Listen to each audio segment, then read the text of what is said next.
Hi, and welcome to this edition of America's Legacy. My name is Jeff Allen. So glad that you could join us today. And on this edition of the program, very happy to be speaking with JaMarr Brown. JaMarr Brown from Corona, California, the author of What's Your Sales Story and other books. And the man is so busy, and really, we want to just go ahead and have him tell us his story, and that's what we're going to do right now. JaMarr, first of all, nice to see you. Jeff, good to see you as well. Thanks for coming over to my home. I appreciate it. We appreciate the invitation. It's a beautiful home, and obviously you've worked hard for it, so we really do appreciate your time. Thank you very much. My wife isn't home yet, so you guys can keep your shoes on for now. But but if she walks in, you got to take your shoes off. But we're good. We're good for now. So. We'll do good. We got the cameras pointed up so they won't see the fact that I got holes in my socks. Oh, so we don't want to.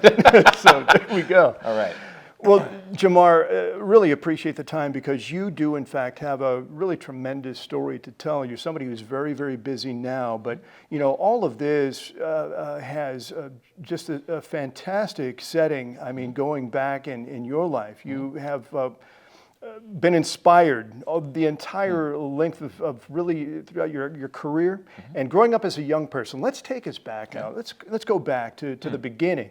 Talk to us about where you're from. I mean, you're here in Southern California. You're Southern California born and raised. You know, Jeff, I'm a Southern California native. I grew up in San Diego, California. I have 3 brothers. You know, tremendous family. And you know, one of the things that I remember as a young child is what my parents sort of taught me, and us, because I have 3 other brothers. And my mom was all about her family. I mean, everything was about family comes first. And so she worked as a cashier at Save On Drugs her entire life. And she only worked there because she wanted to, you know, not have a job that was so busy where she couldn't be with her family and her kids. And so she always put us first. And I remember one time, when I was 13, because as a middle child, I was a typical middle child, which, you know, I always felt that I was left out, which I wasn't, but I felt that way because every time my older brother got something, you know, he was the oldest, and then my younger brother got something, he's the baby, and so you're just kind of there in the middle. And so I developed this sort of attitude and this drive to always feel like I was the underdog, even though I really wasn't, but that's what a typical middle child feels like. And so I remember my mom one day, I think it was my older brother's birthday, and she got him something, and I complained about it. And then, you know, she, you know, came to me and she said, you know, what's wrong? And I said, well, you know, I feel like I'm left out, and my older brother always gets something, my younger brother always gets something. And she kind of started to talk about her life, and she started saying, well, you know, I sacrificed everything for you guys. And I realized at that moment that, you know, she had, you know, a car that really worked. She was working crazy hours. She was sacrificing so much for us. And I asked her, after I had this sort of revelation about that, I said, you know, Mom, why do you always do everything for us? Don't you ever want to do something for yourself? And she said, son, yeah, of course I think about having a nicer car, having better clothes, living in a better house. But, you know, what I believe is that the role of a parent is to ensure that their child's life is better than their own. And that stuck with me even to this day as a parent in terms of what being a parent is all about. So my mom taught me that lesson, and my dad was more the disciplinarian of the house. You know, as a young man, he was an entrepreneur. He owned a record store. He owned a barber shop. He had his own line of hair care products. And so I remember when I was really young, just the energy he had around being an entrepreneur, just you know his zest for life, and then those businesses didn't work out, and he ended up working at Solar Turbines for over 30 years and retired there.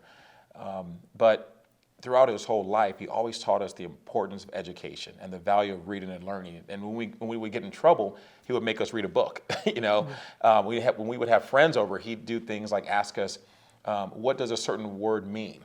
And it was a word we had never heard of, like chagrin or something like that. And he would make us we had this little makeshift library in the back of our house. He would make us go, you know, get the dictionary or find a book that had that word in it. And we'd have to find the word. And then he'd say, well, put that word in a sentence. And this is what he did with me and my friends, which at the time it annoyed me like crazy because I'm like, I want to go outside and play. But that's what he had us do. And so it really taught me the value of just education and learning and reading. But I'm sure we're going to talk more about, you know, the perspective of him as an entrepreneur and how that shaped what I did with my career. But those are the two lessons that they taught me. Well, I want to talk to you. I want to go back just a second because you talked about your mom saying that she did everything for you, and she was obviously very sincere in that. She meant every word that she said. But you were astute enough as a 13-year-old to ask her why she did that. Did it occur to you at that time also that maybe your friends and other kids that maybe you went to school with didn't have parents or didn't come from a household like you did, where you were being given some opportunities and that their parents may not be providing for them kind of on the same level or the same way that your parents did for you? Well, it's a great question. I think, like you don't know what you don't know. Right. And so I never felt like we were poor because we had such a strong family and my parents were so supportive that I always felt good about myself. As a matter of fact, my parents did send us through private school. I went to Catholic school from preschool all the way through 12th grade. And they couldn't afford it, but they worked, 2 jobs at times. And my mom worked the snack bar at our high school to make extra money to keep us in that school. They kind of tell the story that even though we weren't Catholic at the time, we marked Catholic on the form because we got lower tuition. So I was Catholic for a while, even though we went to a Baptist school on weekends, our Baptist church on weekends. But to your point, my parents always opened up their home to other people. And so I never thought about the fact that most of my friends didn't have 2 parents at the house. Because they were always at our house, and my mom was always cooking for them. My dad was having them read, and we'd talk and have discussions. And so I didn't know any better. I just thought that what I had was normal.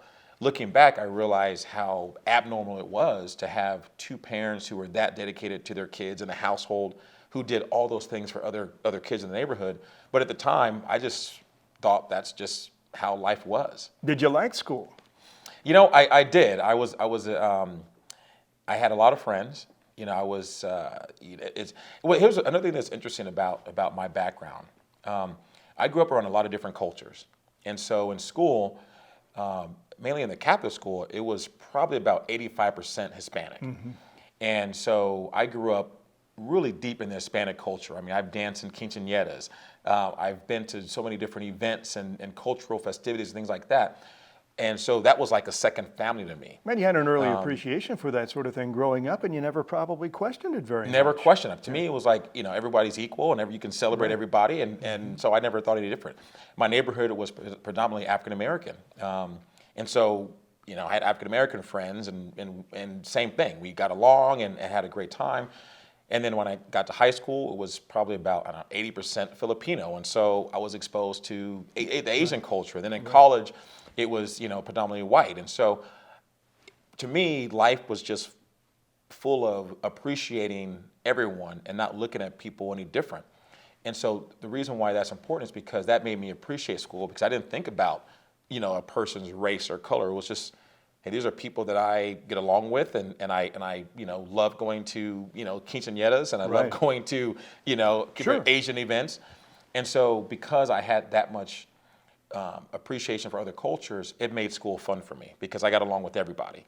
As a student, I wasn't spectacular. I was a decent student. I was probably about a 3.4 GPA throughout my entire. Well, that's not bad. I mean, what did you like to study? What was your favorite thing to study? One of the things that I failed to mention earlier was, as a child, one of the things that shaped, because you asked about me being able to ask my mom that question about why was she so willing to sacrifice her own, life for her kids. Because I wasn't a great communicator when I was a kid. I was kind of shy. And so I would read a lot and I would write people notes. And so I was really big on whether it was a girl I liked at school, I would write her a note. If my parents, if I was upset about something, I'd write a note. And so put it in writing. That's how I expressed myself, was through writing, which later on I became a writer, which is ironic. And so one of the subjects I really liked was history, because you could look at different events and have a whole different perspective based on how you view that event.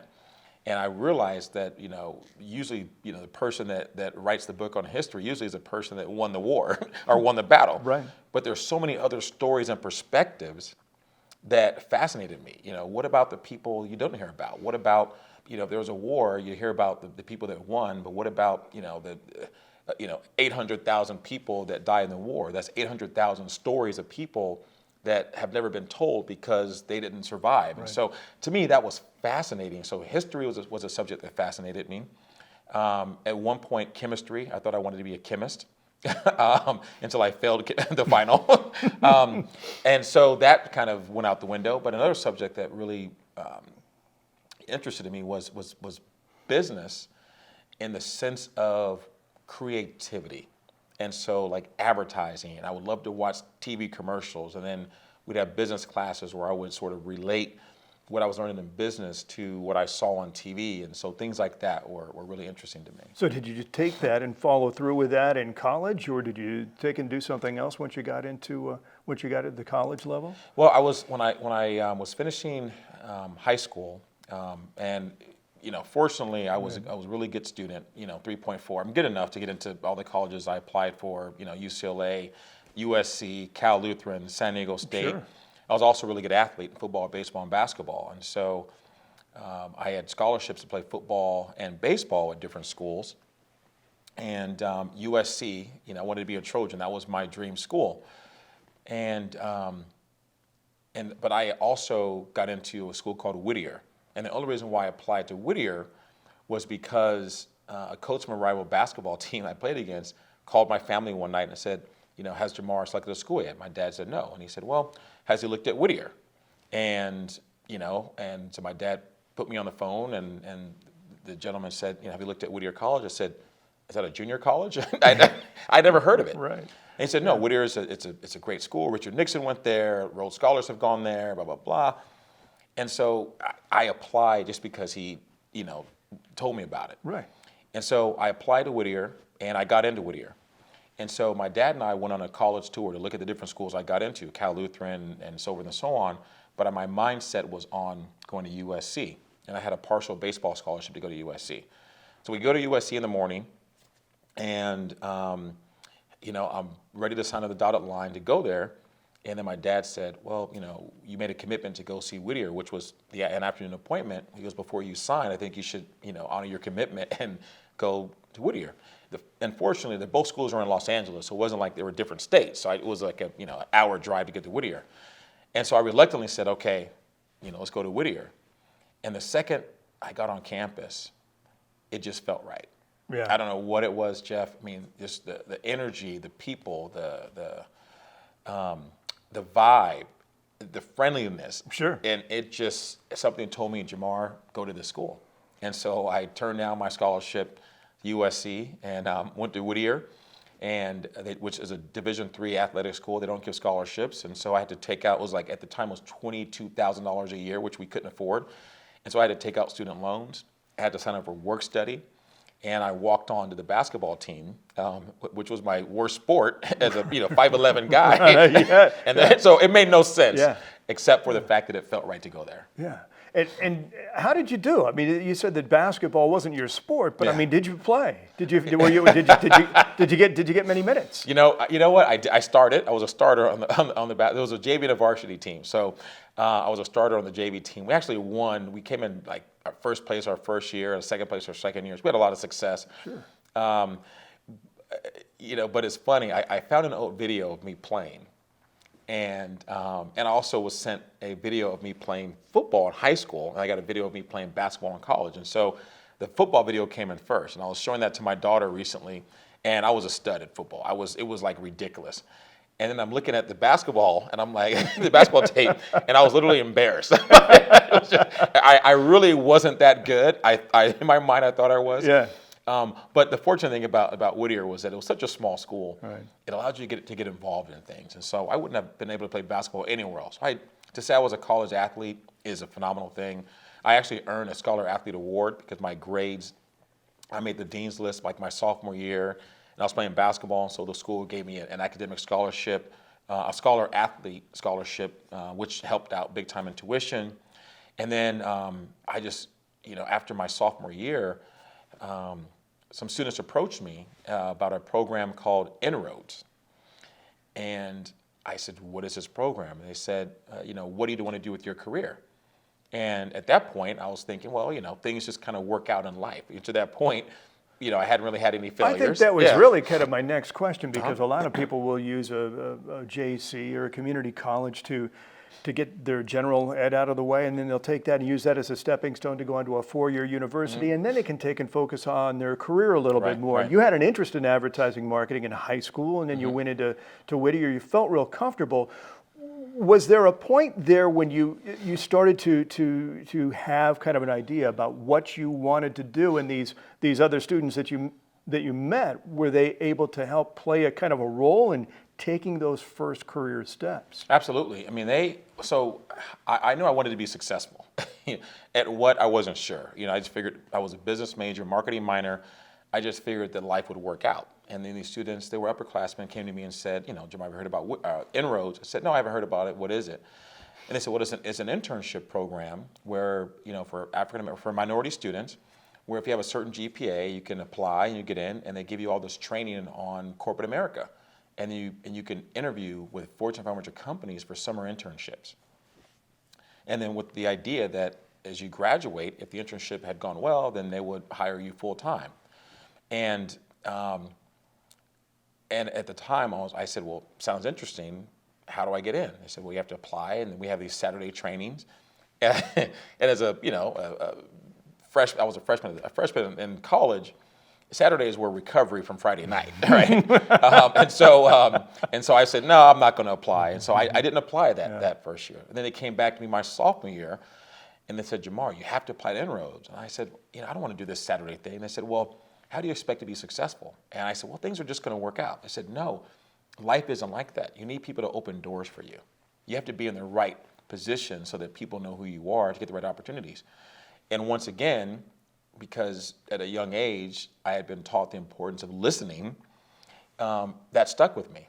And so I said, that's a good point. And so I applied to the Inroads program, got into the program, which was phenomenal. And then, long story short, Allergan Pharmaceuticals hired me as their very first summer intern. And the only reason why I went to Allergan as opposed to other companies was because it said the intern will travel. I had never traveled. And so I figured, why not go to a company that's going to let me travel? I didn't know what Allergan Pharmaceuticals was. I didn't know what a pharmaceutical even was at the time. Or an Allergan. Or an Allergan. I had no clue. And right.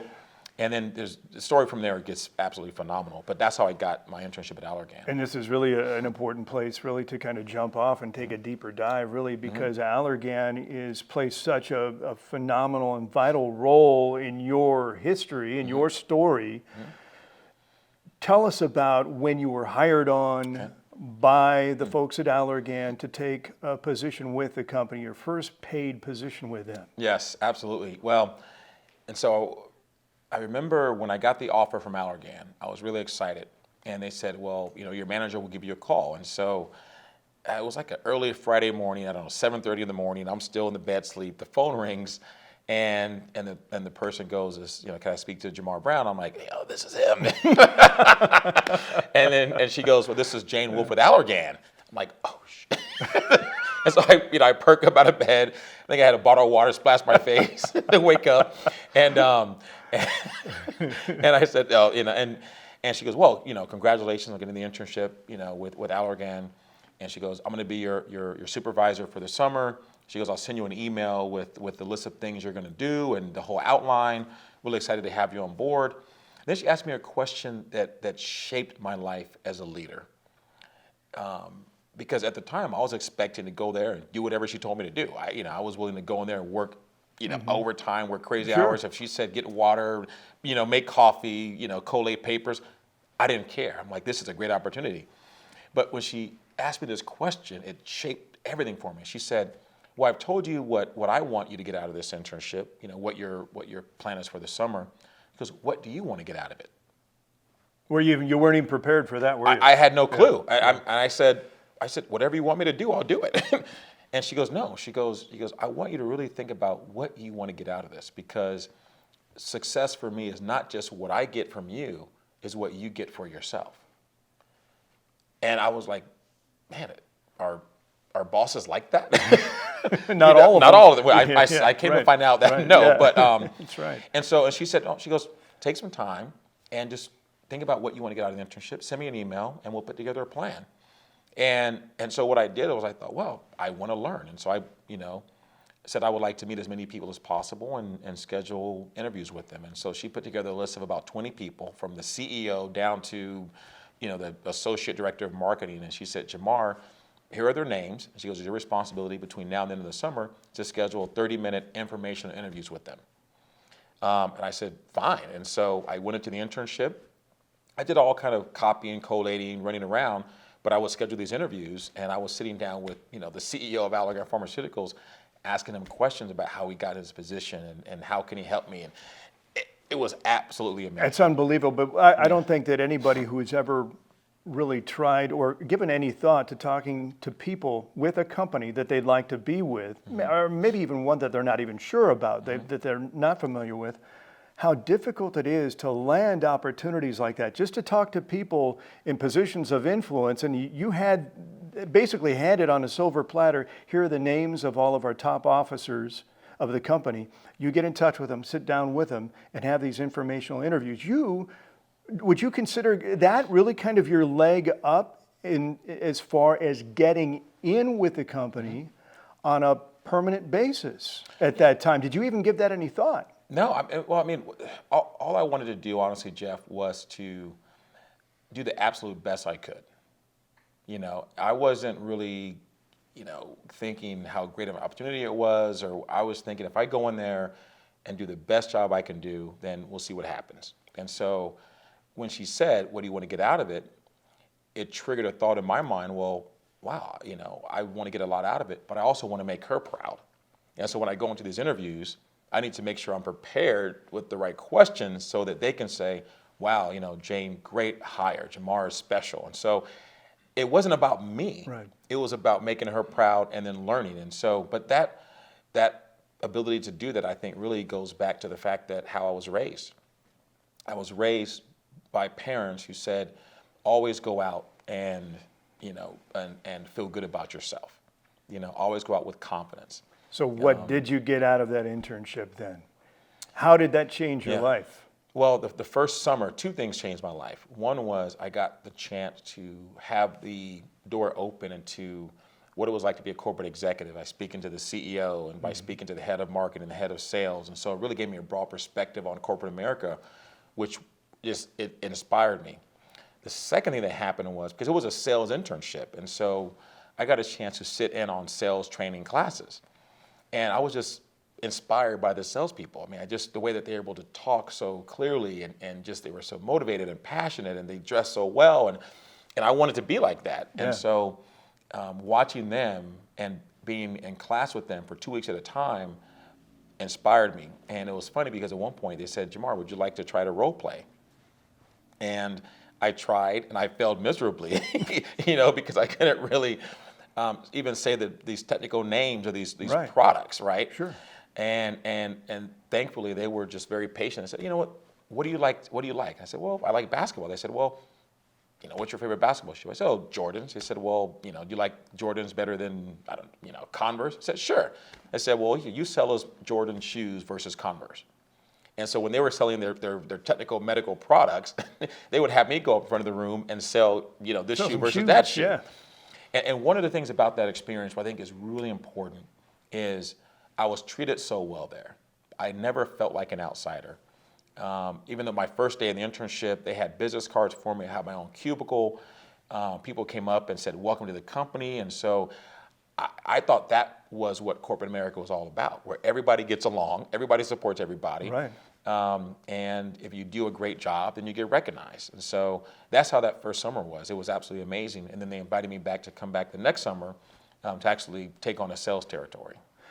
Did you have any idea that you would actually be working for that company, even after the internships? Or was that something that you wanted from the beginning? Hey, if I'm happy here, this is a good place to be.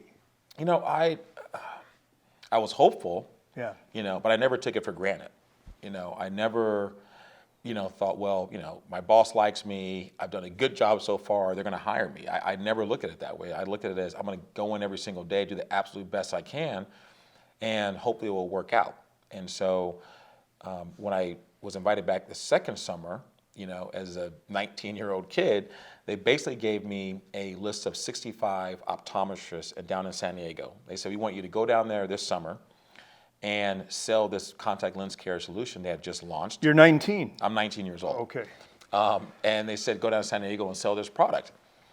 And once again, I took it, upon me to go, you know what? I'm given this opportunity. I want to make my boss proud.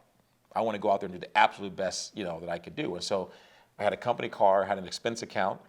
I bought some of these ratty suits, and I'm there in San Diego going to these optometrist offices, saying, trying to pitch this this contact lens care solution to these doctors. And well, how'd you do? You know what? I don't know if I sold much, but I got to eat for effort. I just thought I got up every single day and I was pushing it. I was driving it every single day. I was up early. I stayed out late. I didn't take it for granted. And I had a mentor that was also down in San Diego who would go with me from time to time, and he gave me really good feedback. The doctors, said some really good things about me.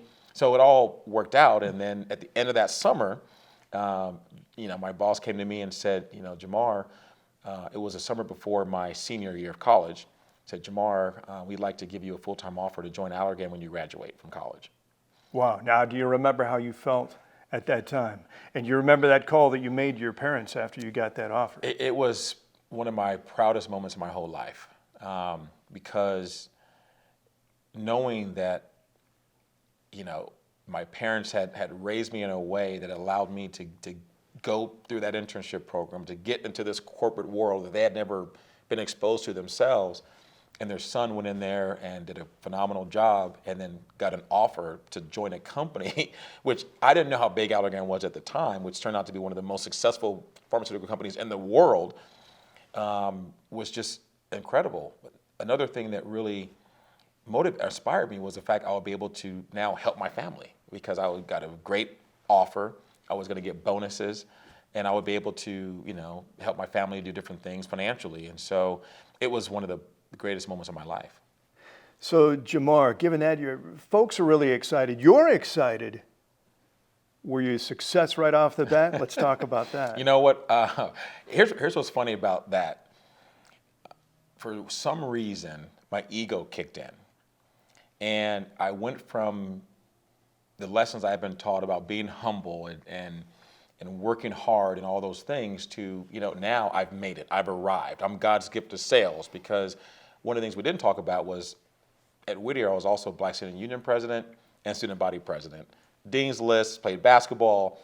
I went back for my senior year with this job offer in hand. None of my friends had a job. And so all of these accomplishments, and so you couldn't lose. I couldn't lose. And I thought there was no way. I thought it would just work out. And so I did work hard, but my purpose for working hard went from, making my boss proud and doing right by my family and all those things to making money and getting promoted.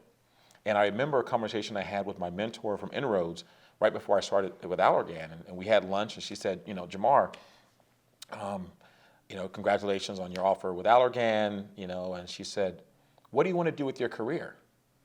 And my ego had kicked in at that point. I said, I want to make as much money as possible, get promoted as quickly as possible, and be the CEO of Allergan Pharmaceuticals one day. And she looked at me with a puzzled look. She goes, no, what do you want to do with your career?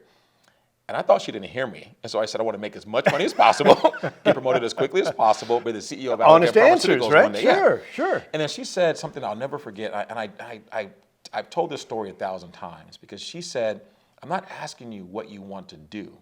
I'm asking you who you want to become. And she went on to say, because throughout your career, you're going to do so many different things that you plan for, like in this pharmaceutical sales job, and certain things that will happen that you didn't plan for. You're going to have ups and downs, and highs and lows. But one thing that will never change is you are the person doing those things. So what do you want your legacy to be? What impact do you want to have on people? What mark do you want to make in your career and in the world? Well, at She just introduced a whole new dynamic. I mean, something to you you'd never really given much thought to, right? I mean, did that add pressure, by the way? you know what? I dismissed it. Yeah. because Did you? because at that point Yeah. I'm like legacy and purpose. I'm like, I'm like I'm going to make money and get promoted, and Yeah. and in my mind I had never failed. Yeah, yeah. And so I was thinking, what is she talking about? This doesn't make sense to me. I'm going to go out and be successful. And so I went out and I worked my tail off. The first year I worked super hard. My focus though was getting things from people. You know, I looked at doctors who I was selling products to as their importance was at the level of the business they did with me. The more business, the more valuable you were. I didn't think about the patients that my products were for. I didn't think about that. I was selling glaucoma medications and antibiotics for eye care conditions. I didn't think about any of that stuff. And so, and the territory was ranked 123 out of 128 when I first took it over in Los Angeles, South Central, South LA, East LA, Compton, Watts, the King Drew Medical Center. So it was considered the worst part of LA. And that was my territory. And so they didn't really expect much from me, but I told everybody I was going to be the #1 salesperson at Allergan because I thought I was going to. And to me, there was nothing in my past that would, make me think any different. And so after the first year, there were layoffs, and we went down to 98 salespeople. And I finished, pretty much towards the bottom. And I thought to myself, okay, I just need to work harder. I need to make more sales calls. I need to dive more into the technical aspects of our products. And so I went out that second year, worked even harder, did more programs, saw more doctors. And at the end of that year, guess where I was ranked?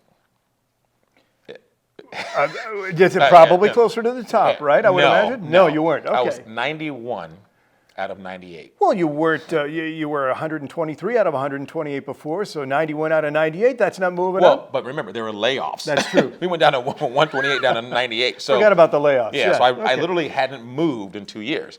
So a new boss comes on board, and he sits me down. And he says, my numbers were in the toilet. He says, JaMarr, your sales numbers pretty much suck. I said, yeah, I know. He goes, he was like, well, why? And I said, well, it's a bad territory. LA is such a bad territory. The managed care environment is not good and all these things. He goes, no, I don't think that's it. He goes, what do you think the problem is? I said, well, it's a bad territory. I mean, everybody knows that. It's LA and, nobody's been successful here. And if I can't do it, nobody can. And he pretty much said, no, I think you're the problem.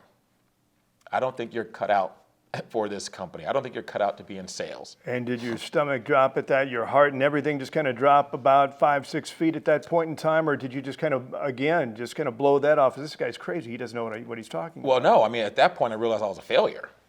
And it was the first time. So you believed him? Well, you believed what he said? I knew it was true, but my ego didn't let me accept it. Okay. My ego went to, no, it's his fault. He doesn't like me. The compensation plan isn't right.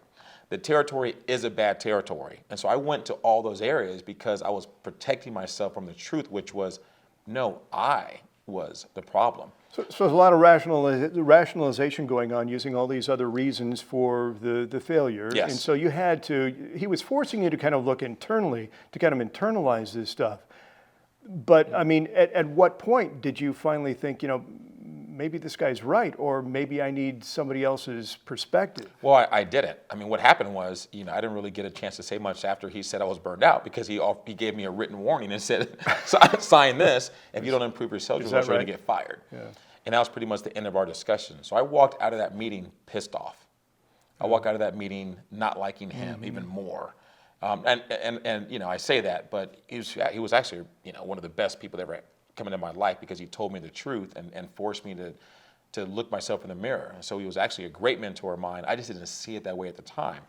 At the time, I kind of said, well, you know what?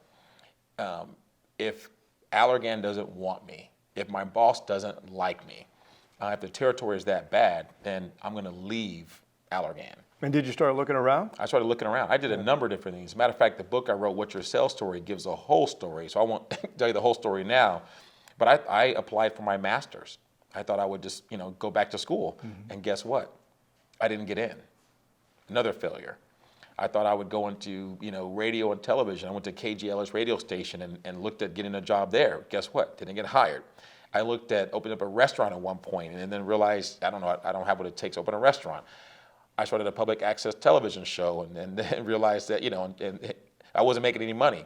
I was desperate to do something different.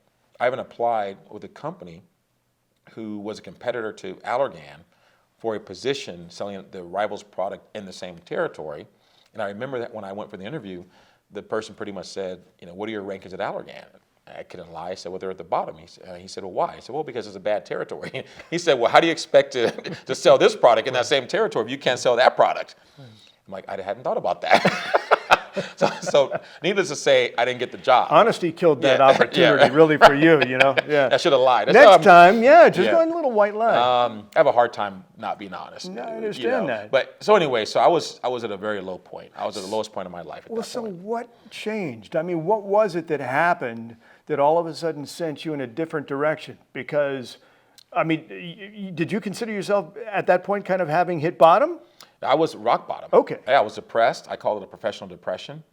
I didn't want to tell anybody that I was failing because, everyone saw me as a successful person and, JaMarr can do anything. And there I was about to get fired. I'm like, I didn't tell my parents. I didn't tell my friends. I just suffered through it and stopped answering my phone and was going to work, but I wasn't there.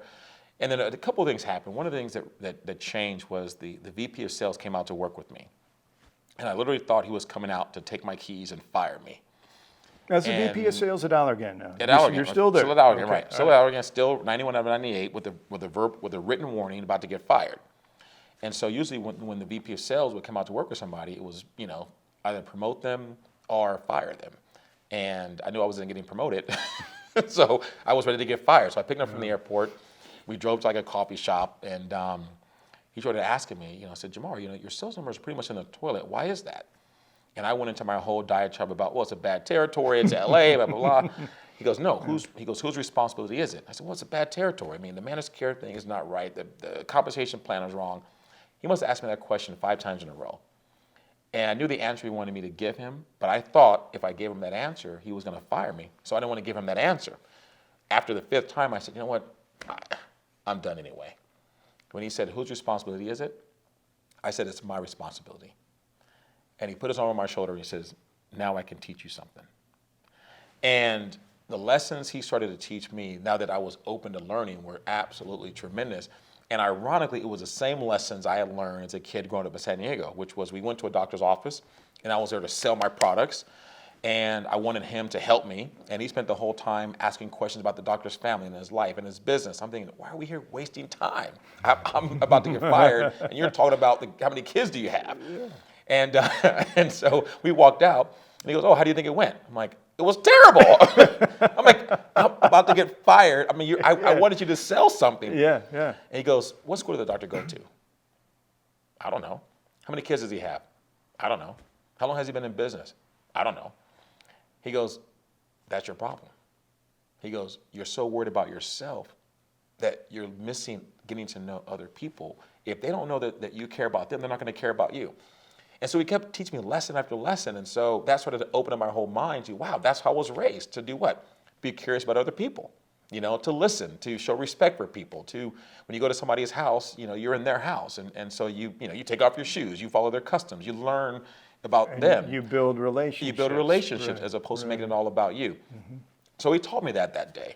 Another thing that happened, which was life-changing, which was the most pivotal moment of my career, was I went to this doctor's office. And let me backtrack a little bit because this is an important aspect of the story. So at one point, I decided to call my mother because I was going to resign. Because even though I had that epiphany with the VP of sales, I was still 91 out of 98. I mean, I was still at the bottom. And so I called my mom, and I had my resignation letter.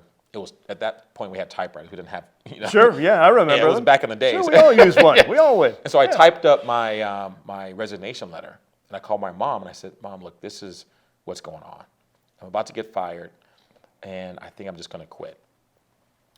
And I had gone to this doctor's office before and he kicked me out because I was just a jerk to him and blah, blah, blah. And I said, I'm just done. And she goes, well, son, tell me what happened. I said, well, I went into his office and I was there to get business. He said he was busy and he didn't have time for me. And I said, I'm desperate. I need to get business. And so I can't deal with this. And she goes, well, he goes, son, I've never been in sales, but, I've always taught you that when you go to somebody's house, you follow their rules. And so if he told you, like, well, one thing, I didn't wear a tie one day. She goes, if he told you to wear a tie, wear a tie. If he tells you to come between these hours, go between those hours. I'm like, well, Mom, he's going to win. She goes, son, don't let your ego get in the way of your success. And I hung up the phone. I hung up on it. I was mad. But the whole idea of don't let your ego get in the way of your success played over and over in my mind. And so the reason why I share that story is because I went back to that doctor's office who had kicked me out that morning because I wasn't wearing a tie. And I went back there, and I kept hearing my mom's words. Don't let your ego get in the way of your success. You're in his house. Follow his rules. And so I told myself, I'm going to go back, and I'm going to follow all of his rules. And whatever he tells me to do, I'm just going to do it. And so I went back with a tie on, and I walk in there, and the office staff is like, man, you're back? And I said, yeah. And I said, is Dr. Peace here? And they said, he's with the patient. And I said, okay, well, I'll wait.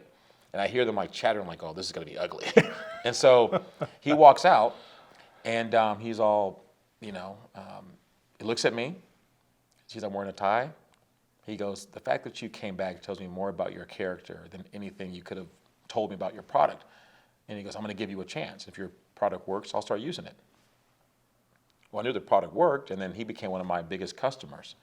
But not the last pivotal moment, but another pivotal moment, which is really important, is with the same doctor. I went there, a couple of days later, because he was a really high potential physician. And I went there, and I was once again there to sell my products and meet with him. And I saw him in the patient room with a patient, and this African-American lady, elderly lady. And they were kind of finishing up, and he pointed her in my direction. And I'm there with my suit and tie once again, and she starts walking towards me, and I'm still thinking, I don't want to talk to a patient. I'm here to get business. So I kind of turned away from her. And then she came up to me, tapped me on the shoulder, and said, I hear you're a pharmaceutical sales rep. I said, yes. And she goes, well, Dr. P says I'm taking one of your products. I said, really? So I perked up because I'm thinking dollar signs. Called Alphagan for glaucoma. And I said, how's it working for you?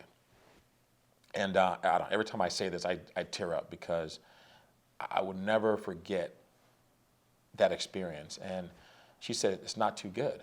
And I said, well, I was in shock. Like, why? Because I thought our product was the best in the world. She goes, well, it's not the product, not the medication. It's because I'm on a fixed income and I can't afford all my medications. And so she put out a bag of pills. She goes, I have to decide what pills I'm going to buy each month. And because glaucoma doesn't hurt, I didn't think it was that big of a deal. And so I haven't been buying my medication. And I've missed my appointments for the last 2 years. I'm on there's a taxi outside because I can't get to my appointments. And I have to, need a taxi to get me here and there. And she goes, I found out today that I'm blind in one eye and 50% blind in the other eye. And it broke my heart. It literally broke my heart. And I thought to myself, it's not about making money and getting promoted or being the CEO of a company.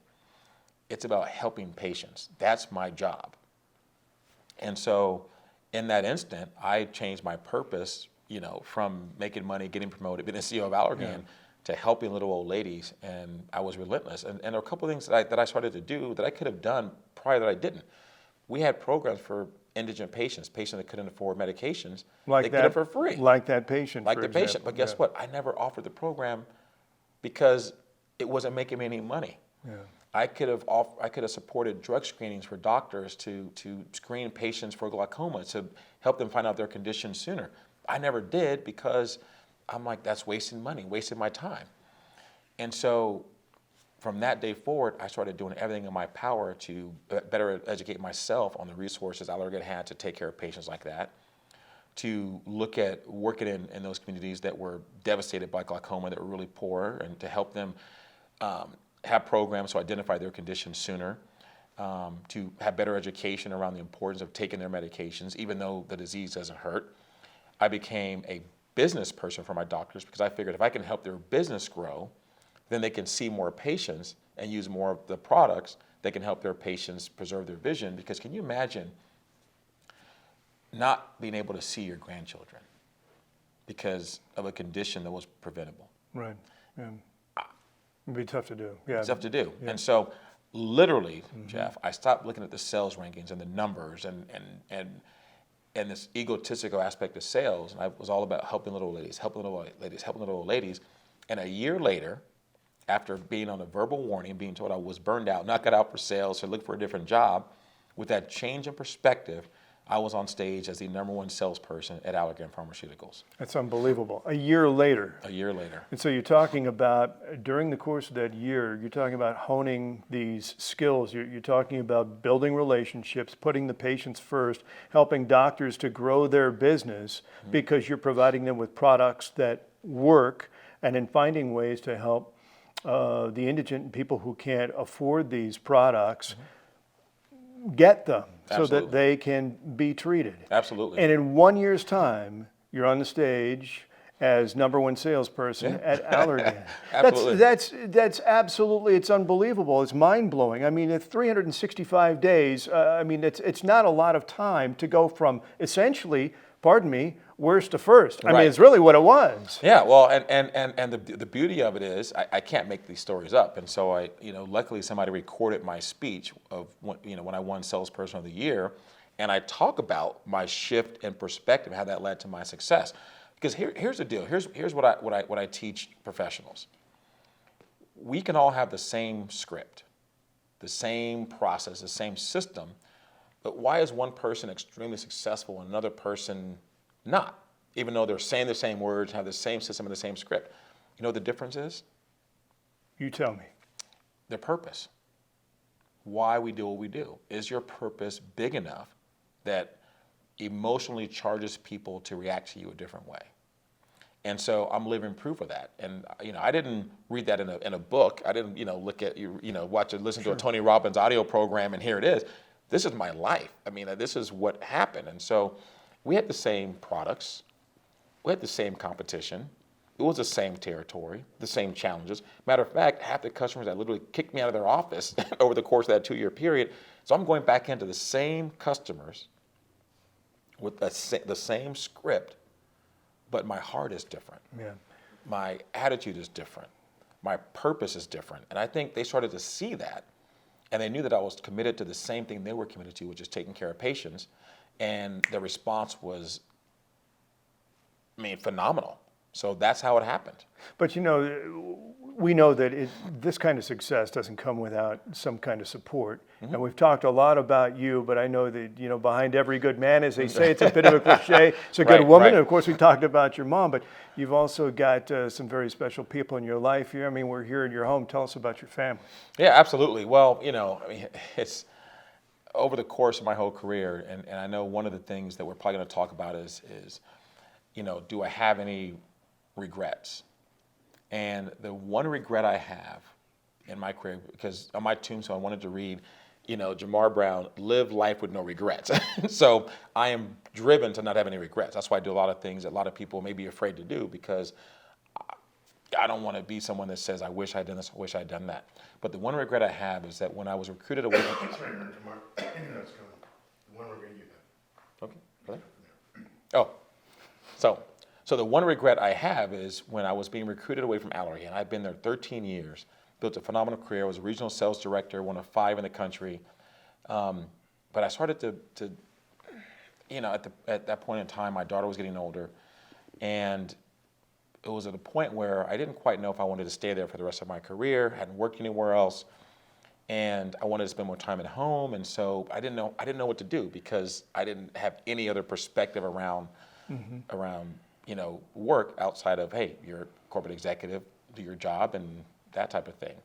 So when I was being recruited away, I didn't talk to anybody at the company. Whereas before, there were so many countless people who had helped me along the way, who had pulled me aside and said, JaMarr, hey, buddy, you got to look at things differently. Hey, let me tell you about this or that. And we can go on and on about those individuals, but there's dozens of people who were like that to me, who were like father figures, friends, mentors. And for whatever reason, I just sort of walked away without talking to anybody. And so if I could do anything different in my career, I would have taken the time to talk to the people that have supported me for literally 13 years of my life, from the time I was a wet behind the ears intern to regional sales director. The way that relates to your question, Jeff, is this. My family has always been that to me. I've always had such a strong support system where I can go to my mom, I can go to my dad, I can go to my brothers, I can go to my wife. And my daughter is getting older. Now I can go to her and she understands what's going on. And so everything I've done, I don't take credit for any of my successes whatsoever. I really don't. I don't think I'm brilliant. I don't think I'm anything special. The only thing I take credit for is that I listen to people. I'm insanely curious. I respect people, and I apply what they tell me.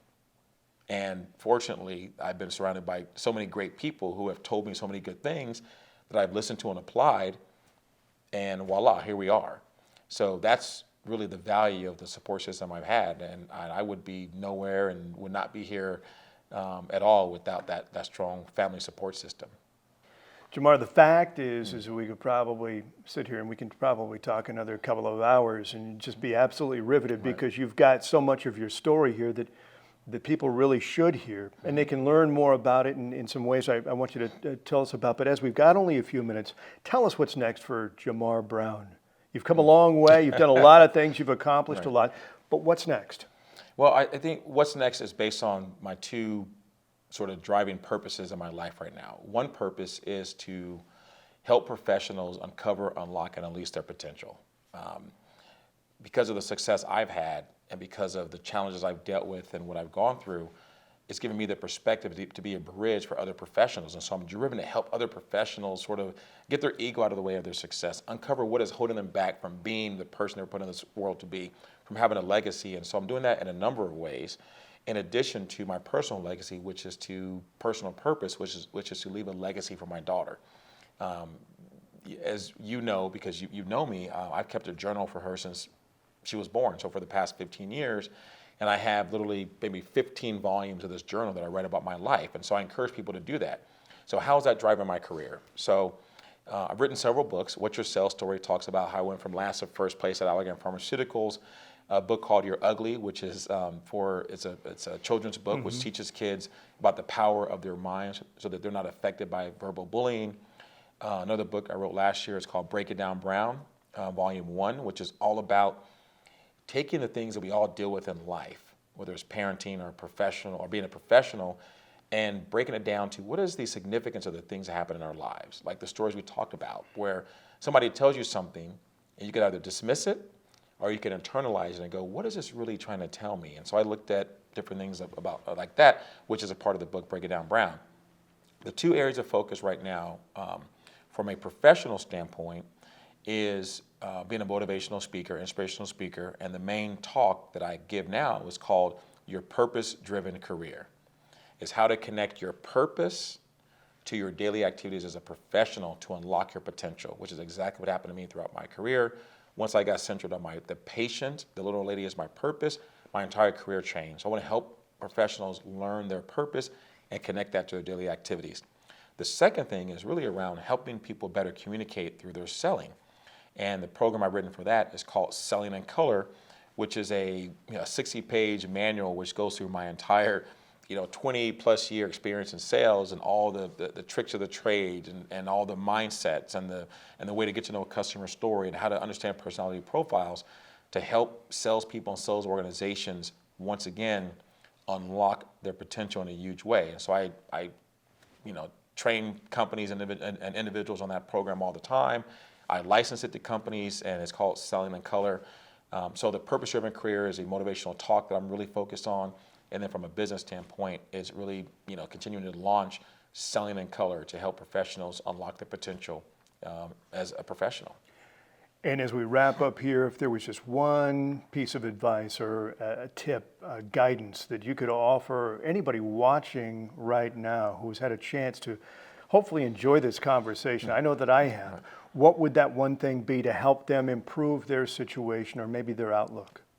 Wow, that's a big question. Should I get back to you on that next video? You know what? Okay. There's so many things I could say. If I were to boil it down to one thing, I would say, think about your legacy.